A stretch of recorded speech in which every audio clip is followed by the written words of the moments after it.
한 남자가 있었습니다. 그는 아내를 지키기 위해서가 아니라 자기 목숨을 지키기 위해 아내를 누이라고 속였습니다. 그 거짓말 때문에 한 부족장은 알지도 못한 채 남의 아내를 취하려다가 하나님께 목숨을 잃을 뻔했습니다. 여러분, 이 사람이 누구일 것 같으신가요? 놀랍게도 이 사람은 우리가 어릴 때부터 믿음의 조상이라고 배워온 바로 그 사람 아브라함입니다.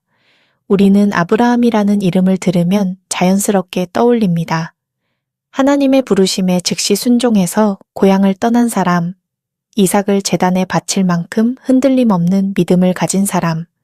그래서 우리는 무의식 중에 그를 이렇게 생각합니다.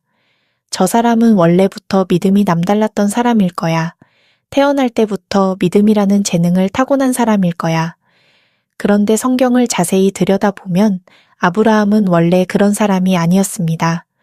그는 하나님의 약속을 눈앞에 두고도 기다리지 못해 조급해했고 두려움 앞에서 아내를 속이는 거짓말을 반복했습니다. 그것도 한 번이 아니라 여러 번. 오늘 우리는 완벽했던 위인의 이야기를 하려는 게 아닙니다. 오늘 우리가 함께 들여다볼 이야기는 지극히 평범하고 때로는 나약했던 한 사람이 어떻게 믿음의 조상이라는 이름을 얻게 되었는가, 그 여정에 관한 이야기입니다. 아브라함의 삶에는 우리가 잘 알지 못했던 세 번의 장면이 있습니다. 첫 번째 장면, 창세기 12장 애굽입니다. 가나안 땅에 기근이 들자 아브라함은 애굽으로 내려갑니다. 그런데 애굽에 들어서기 직전 그는 아내 살에게 이렇게 부탁합니다. 당신은 나의 누이라고 하시오. 그래야 내가 당신으로 인해 죽임을 당하지 않고 내 목숨이 그대로 인하여 보존되겠소. 하나님이 함께하겠다고 약속하신 사람이 정작 위기 앞에서는 하나님이 아니라 거짓말을 붙잡았습니다. 결국 사라는 바로의 궁으로 끌려갔고 하나님이 직접 개입하셔서 바로의 집에 재앙을 내리신 후에야 사라는 풀려납니다. 두 번째 장면, 창세기 16장입니다. 하나님은 아브라함에게 하늘의 별처럼 많은 자손을 약속하셨습니다. 그런데 세월이 흘러도 아이가 생기지 않자 아브라함과 사라는 기다림을 포기합니다. 사라는 여종 하갈을 통해 아이를 얻자고 제안하고 아브라함은 그 말을 따릅니다. 이건 노골적인 거짓말은 아니었습니다. 오히려 더 낯익은 실패입니다. 약속의 성취가 더디게 느껴질 때 우리도 하나님의 시간표 대신 우리 자신의 계획을 앞세우고 싶어지지 않습니까? 아브라함의 조급함은 오늘 우리의 조급함과 크게 다르지 않았습니다. 세 번째 장면, 창세기 20장 그랄 땅입니다. 바로 오늘 처음에 말씀드렸던 그 사건입니다. 아브라함은 그랄 왕 아비멜렉 앞에서도 똑같이 사라를 누이라고 속입니다. 아비멜렉은 아무것도 모른 채 사라를 자기 아내로 삼으려 했고 하나님은 꿈에 나타나 그에게 경고하십니다. 네가 죽으리니 이는 그가 남의 아내임이라. 그런데 여러분, 이 사건에서 정말 놀라운 사실이 하나 있습니다. 이 사건은 아브라함이 신앙 초기에 저지른 실수가 아닙니다. 창세기의 흐름을 보면 이 사건은 아브라함이 이미 이삭에 대한 하나님의 약속을 받은 이후, 그러니까 신앙의 연차로 치면 이미 상당히 쌓인 이후에 일어난 일입니다. 즉 아브라함은 나이가 들고 하나님과 동행한 세월이 길어진 뒤에도 여전히 똑같은 두려움 앞에서 똑같은 방식으로 넘어졌습니다. 이 사실이 우리에게 말해주는 것은 분명합니다. 아브라함은 어느 순간 갑자기 성숙해져서 완벽한 사람으로 바뀐 것이 아니었습니다. 그는 넘어지고 또 넘어지면서도 그 자리에 머물지 않고 계속 하나님 곁으로 돌아왔던 사람이었을 뿐입니다. 그렇다면 우리는 질문하지 않을 수 없습니다. 계속해서 넘어지는 이 사람을 하나님은 왜 포기하지 않으셨을까요? 창세기 17장에서 하나님은 아브라함에게 이렇게 말씀하십니다. 너는 내 앞에서 행하여 완전하라. 우리는 이 말씀을 들으면 완전이라는 단어에 눈이 갑니다. 마치 흠없는 상태에 도달해야 한다는 요구처럼 들립니다. 그러나 이 말씀의 본질은 도덕적 무결점이 아니었습니다. 내 앞에서 행하라는 것, 그것은 완벽함이 아니라 동행이었습니다. 하나님이 아브라함에게 원하신 것은 넘어지지 않는 사람이 아니라 넘어져도 하나님 앞을 떠나지 않는 사람이었습니다. 그리고 그 오랜 동행의 끝에서 우리는 아브라함의 삶에서 가장 무거운 장면을 마주하게 됩니다.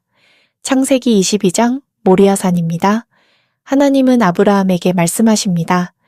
네 아들, 내 사랑하는 독자 이삭을 데리고 모리아 땅으로 가서 내가 내게 일러준 한 산, 거기서 그를 번제로 드리라. 이삭은 단순한 아들이 아니었습니다. 그는 아브라함이 그토록 오래 기다렸던 약속의 결실이었고 조급함에 넘어졌던 순간마다 붙잡고 싶어 했던 그 약속 자체였습니다.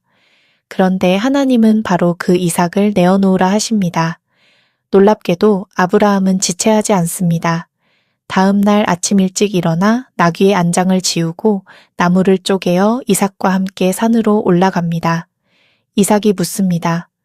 번제할 어린 양은 어디 있나이까? 아브라함은 대답합니다.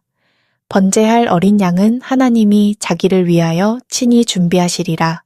산 위에 제단을 쌓고 이삭을 결박하여 그 위에 눕히고 손을 들어 칼을 잡는 그 순간 하늘에서 여호와의 사자가 그를 부릅니다. 아브라함아, 아브라함아, 그 아이에게 내 손을 대지 말라. 이제야 내가 네가 하나님을 경외하는 줄을 아노라. 경외. 그것은 단순한 두려움이 아니었습니다. 그것은 자신이 가진 가장 소중한 것보다 하나님을 더 신뢰한다는 오랜 시간 쌓아온 관계의 증거였습니다. 12장에서 자기 목숨을 지키려 아내를 속였던 사람, 16장에서 기다림에 지쳐 조급했던 사람, 20장에서 여전히 같은 두려움에 넘어졌던 그 사람이 이제는 가장 사랑하는 것을 내어드릴 수 있는 사람이 되어 있었습니다. 아브라함의 삶을 처음부터 끝까지 돌아보면 우리는 한 가지 사실을 분명히 알게 됩니다. 그는 처음부터 특별한 믿음을 타고난 사람이 아니었습니다. 두려움 앞에서 거짓말을 했고 기다림 앞에서 조급해했고 세월이 흘러도 같은 자리에서 또다시 넘어졌습니다. 그의 삶은 완벽을 향해 일직선으로 뻗어나간 이야기가 아니었습니다.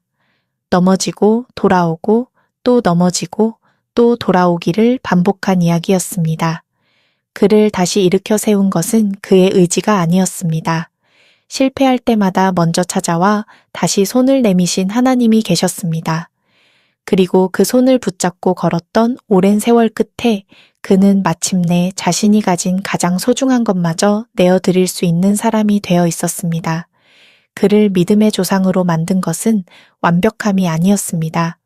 그것은 끝까지 포기하지 않은 동행이었습니다. 넘어질 때마다 그 자리에 머물지 않고 다시 하나님 앞으로 나아갔던 그 발걸음들이 쌓여 그를 조금씩 다른 사람으로 빚어간 것입니다. 우리는 어떻습니까? 우리는 날마다 넘어지고 실패합니다. 조급해하고 두려워하고 때로는 오래 쌓아온 신앙의 연차와 상관없이 똑같은 자리에서 또 넘어지기도 합니다.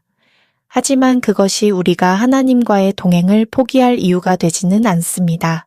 중요한 것은 완벽하게 서 있는 것이 아니라 넘어진 자리에서 다시 일어나 끝까지 하나님과 함께 걸어가는 것입니다.